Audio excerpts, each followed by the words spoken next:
All right, so welcome to the corridor. My name is Angel Leon, your host, and today's guest is Lister Delgado.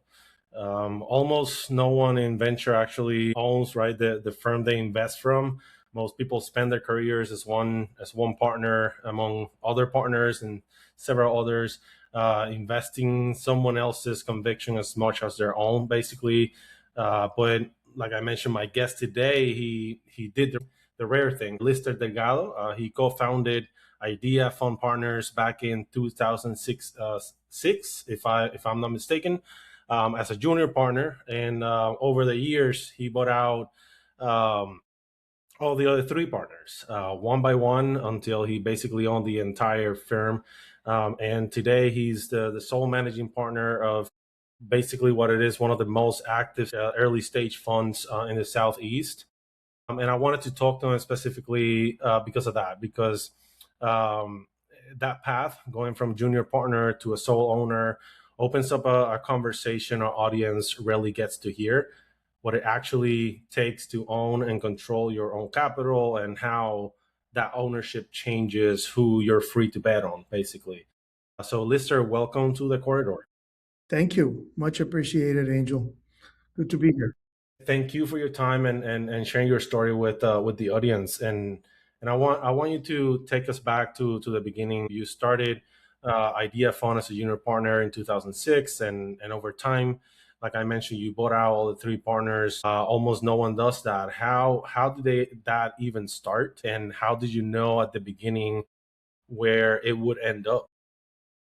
Yeah, I think like most things that sometimes are worth uh, something meaningful, with a lot of luck and some good and a lot of resilience, I guess. Um, so it, lucky, honestly, because I was at the right place at the right time.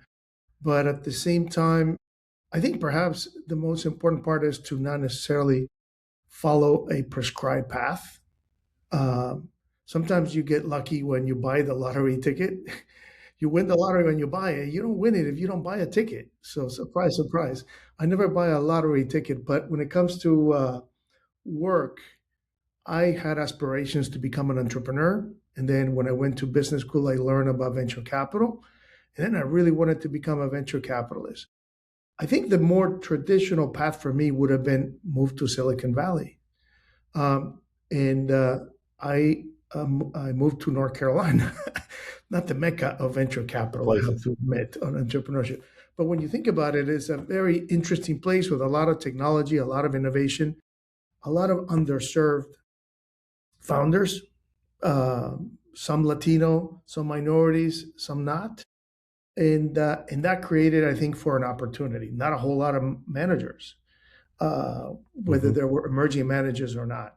So maybe if there is a part of a story here is following your own path. And I did it in my case because I wanted to make sure that I had a decent balance between work and life. My wife matched in North Carolina as a physician to do a residency here in North Carolina, and I wanted to be the best VC that I could be, uh, without compromising uh, certain things about family and where I lived. What made owning it at the end, and like what started that? What made owning it outright matter like enough to actually do it? And what did you feel you couldn't do as one partner among several that you feel that you can do now?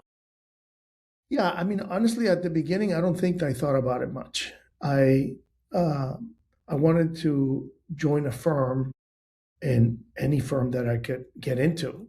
And I came into venture right after the internet bubble burst, which is so. This is the interesting thing. Sometimes you think that you want to be part of something as it's growing because there's the obvious place. Hmm. Sometimes the obvious time to do something is when nobody wants to do it. And that's what was happening right in the early 2000s. Venture capital was disappearing.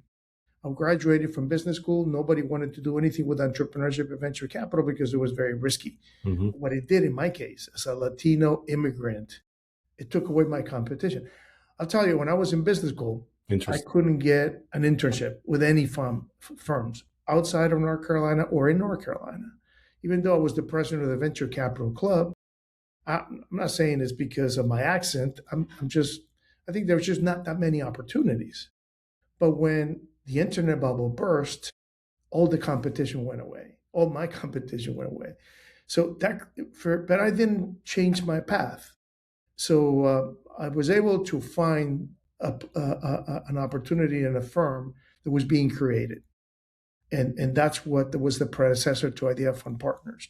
And again, like I said, initially I wasn't thinking about owning it; I was just thinking about being a part of it, and then sticking around with it, and then learning about the firm and venture in general, and then growing with it gave me the opportunity to say, yeah, I mean, my partners are leaving one at a time over a long period of time. I'm talking about over a 20-year period. Mhm. Then I kept buying and buying into it because I felt myself being more and more a part of it and wanting to do more and more. And that's where I am now. So this process, I'm sure it's hard financially, personally, and especially also because like you say, you spend so much time with these partners that are basically people you've built things with. So you have those personal connections as well in those relationships. So it plays a lot into your decision making, I would say. So what did that actually cost you? Not monetarily, just in terms of your personal, right? As a person, what did that cost you, and what did it teach you about you being a VC? Yeah. Well, it did cost me monetarily. I had to buy into it. In this case, I had to get into debt and buy basically an opportunity to invest in myself. Um, and that is not unusual in venture. I mean, that does happen. Um, and but it did cost me more. I mean, and what I would say it cost me is the same price that probably any founder feels they're spending in choosing to build something new versus working at a large established business. Same thing. That trade-off about, are you an entrepreneur? Do you want to build something? How important is it? How meaningful is it? Are you going to give up salary? Are you going to give up, you know, size, reputation, maybe initially, to be able to build something that is your own? And so that the costs were the same. Um, I think also, like I said, I could have eventually moved to another firm somewhere else, just be an employee. Probably would have been a much more frustrated VC. Although being a partner comes with a whole lot of frustrations as well. Um, but Hmm. again, I would say I would put it equated to what an entrepreneur feels in the same trade-offs and the same. Any entrepreneur would recognize that. So now that this is all, yours, right? How does that change what you're able to invest in? And what can you invest in today, for example, that maybe previously your committee or co-partners might have talked you out of it? Yeah, yeah, that is the biggest benefit. Um, Hmm. and you know, there's actually some research. So there's a couple of things. One is being a partner and being a partner in your firm and growing it with it, and then becoming an owner in the firm as part of a group. There's a different aspect of it, which is being a solo GP. It's interesting because there are firms of investors, fund of funds, or LPs Hmm. who will not invest in solo GPs, and others that have investing in solo GPs as a thesis. Investing in solo GP is quite interesting. I think it comes with a whole set of risks um, because just like what a single founder, you have nobody else really to talk to. You have to depend on yourself for a lot of the things. It's a lot of responsibility, but also you can be a benevolent dictator in a way, and it can also allow you to achieve more. So in my case, it enabled me to remove some of the frustrations that I had as a partner. Hmm. Um, the fewer partners we had, the the more I could more influence I could have, and that can work well if you have a good plan. But it also comes with a bunch of challenges. The biggest one for me again, being a North Carolina based investor, and being a Latino immigrant, is the realization of what I was learning and I was seeing that was very personal, and the kind of investing that I wanted to do that was personal, and and enable me to realize I can invest, I can have theses that are completely different than what I might have been able to do with my other partners. I can invest in underrepresented founders. I can invest in underrepresented regions. One of the things that I think I was able to do and focus on is when you think about a lot of the problems that entrepreneurs of color have and women, when it comes to access to capital, a lot of it is not necessarily discrimination, or at least upfront discrimination, but it's systemic bias. Is the fact that uh, we set up rules and structures to make it difficult, not intentionally, but to make our lives easier. For example, our partners and I used to say, we will let's not talk to any founder that comes in cold. Let's just only talk to founders that come referred by somebody that we know. And it kind of makes sense because when we're talking to so many founders, when we get so many inbound requests, it's very difficult to manage. But when you have a deal refer, then there's a filter that allows you to say, okay, this one might be better. The challenge is when you are a VC in North Carolina, and as you are in many other places, and you look at our LinkedIn networks, mostly are old, male, white, that is going to create, and then you're asking those people to be the only ones who can refer deals to you. That is going to create a bias. So your network makes a difference. Even somebody like me, who was Latino immigrant with an accent and all that. So I realized that, and I changed that from an inbound model where I'm receiving deals from people coming into me to an outbound model where now the onus is on me, not on the founder. And when you look at the percentages, Black, Latino, female founders are are succeeding at the same rate as white males, but they only get 2% of the capital typically, each of those groups. So to me, this wasn't just an issue of equity; it was an issue of opportunity. Like, there's got to be some gold out there that is being left ignored just because the system is not set up right. So that's where I base my thesis on. I think that would have been more difficult to do with my partners. Not impossible necessarily, but it would have been more difficult. And I was able to do it just because I wanted to. I lost some LPs along the way because of it, but I gained some others that understood and liked the thesis. That's an example of what you can do when you are able to do what you believe in and set your thesis, which is based on personal experiences. Mm-hmm. I think that's important. Yeah, and to your point there, I agree with that. It's something so personal sometimes, right? And it's very similar to be a founder of a startup that makes X and Y products because they went through that and they suffer that for many years or whatever, and you create that personal connection with it. And to that point, solo GPs that hold that sort of history that are linked very directly with the problem they're trying to solve with that fund. I feel that they can definitely be a lot better. Just like, again, a startup, that a founder that creates a product that they're linked, that they know from start to finish. It doesn't matter the background where they come from. They know the product, right? They know the audience, they know the market, they know exactly how to distribute that, and make it work. And that's more valuable than anything else, really.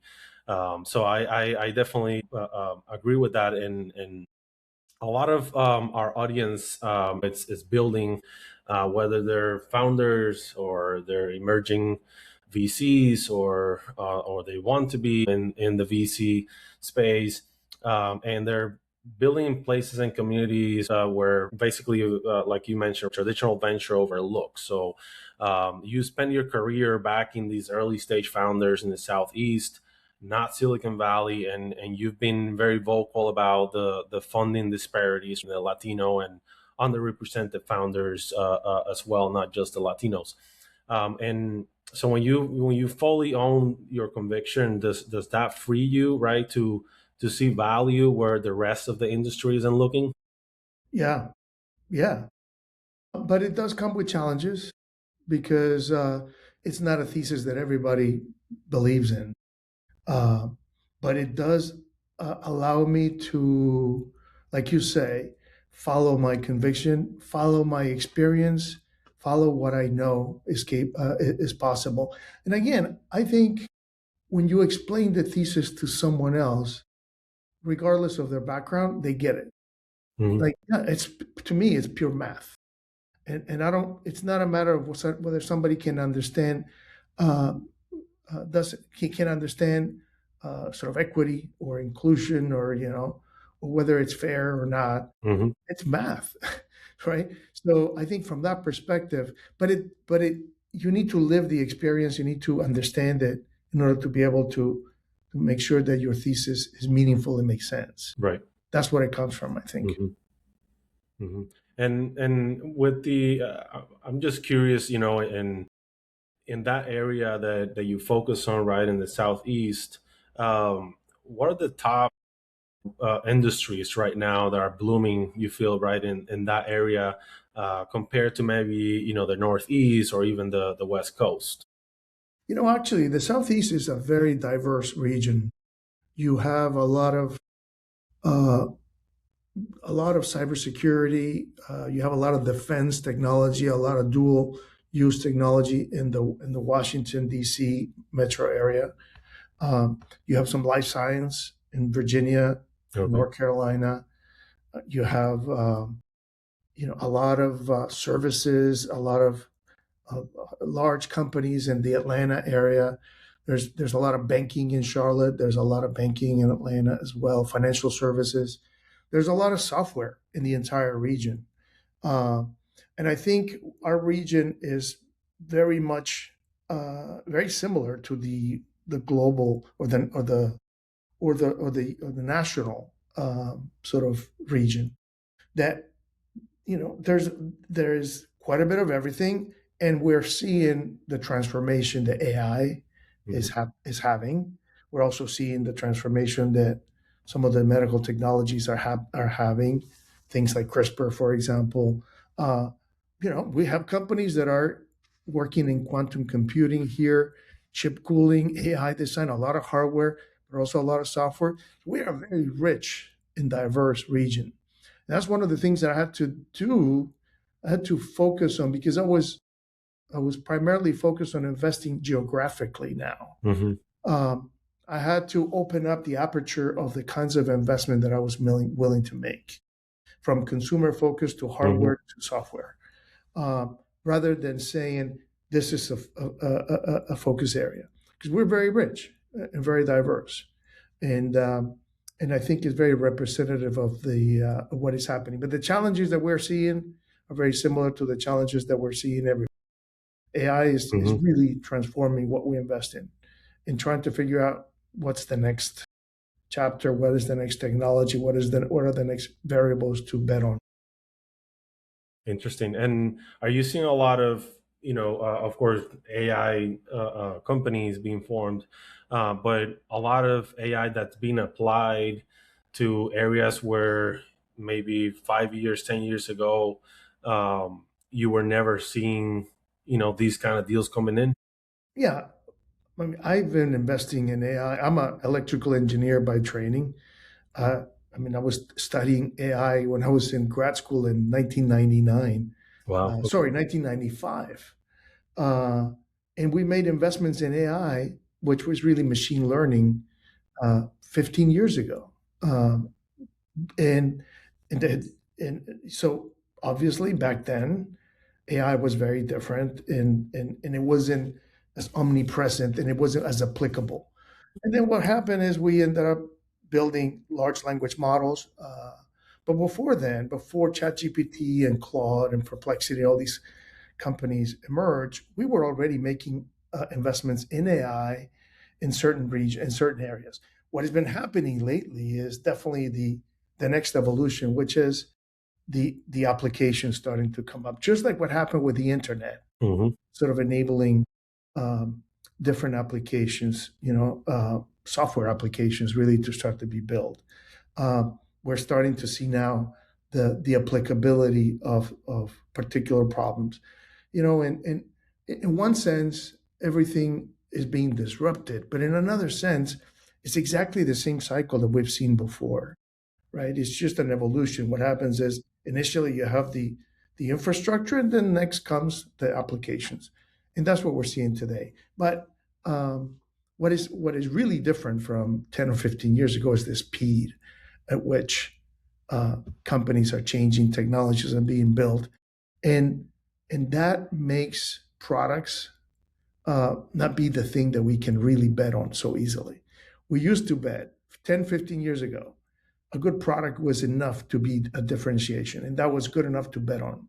Mhm. Today, a good product, not good enough to bet on. There's got to be more because we know that the next product that is going to replace that first product is going to change so fast. The competition is going to come in so quickly that we need to bet on something else if we want to be sustainable. Interesting. Thank you for sharing that, Lister, and thank you for again to take the time to tell your story. Amazing journey. Like I mentioned to you before we started recording this, right? It's a story that a lot of Latinos don't get to hear, don't get to have, for that matter. And it's just something I feel that people need to know, and people need to understand that there's different paths, different journeys to accomplish whatever it is that you want. Whether you're a founder, a VC, it doesn't matter. It's basically all the same at that point. So, for just one last question for you, Lister, for the founder or emergent VC that's listening to this, and they want a little bit more control over their own path, whether that's owning their firm or that's being a solo founder for a while at the early stages as a founder. What's the one thing you tell them, as a piece of advice? Usually, and I've been asked this question before. I, I think my answer starting, has changed over time, and it evolves as it makes sense. But I've asked enough times now that I think I've arrived at a more like a not one but three things that I think of. One is I think it's important to understand what's important to you. Define your finish line. Like we think about the path, but sometimes I think it's important to first define what's the finish line. What do you want to accomplish? And it's a difficult thing to be able to do when you're young, when you don't have enough maturity, when you still need to grow. So it's not something. Even your finish line may change, but it is important to have one because I think that is what really takes is what is going to define where you go. And if you don't have a finish line, um, even if it changes over time, then it's very difficult to get somewhere. I think the other thing is that there's not one path to get to that finish line. So when you look at me and my path, hey, that might be a path that others can take, but it might be impossible for someone else. So just not trying to follow somebody's footsteps necessarily, but try to make your own path sometimes. It's okay to follow an example, but be bold and brave to create a path, and then lastly to stay resilient, to keep walking, right? Keep moving towards that path because if it's not worth if it's not hard, it's not going to be worth doing. So I think resiliency is really what drives us all as entrepreneurs, as founders, as builders, and it's important to keep it, to have it, and stay resilient. I love that, Lister, and I'm sure I love that mindset, and I'm sure that's why you are where you are today, and that's why you've built the career that you've built for these many years, and I really again appreciate what you've done, not only before but now and will do, and everything that you've helped basically as well with the tech community, the startup community in the southeast, and of course as a Latino. It's always refreshing and very nice to hear other Latino stories. That's something that I'm personally passionate about. So again, I really appreciate you being in the show, and thank you again for being here. Thank you. Thank you for the invitation, Angel. A great job of what you do. Thank you, Lister. I appreciate it. And to everyone listening, this was The Corridor, and my name is Angel Leon, your host. And today's guest was Lister Delgado, managing partner of Idea Fund Partners, investing in early stage in the Southeast. Thank you, everyone. Thanks.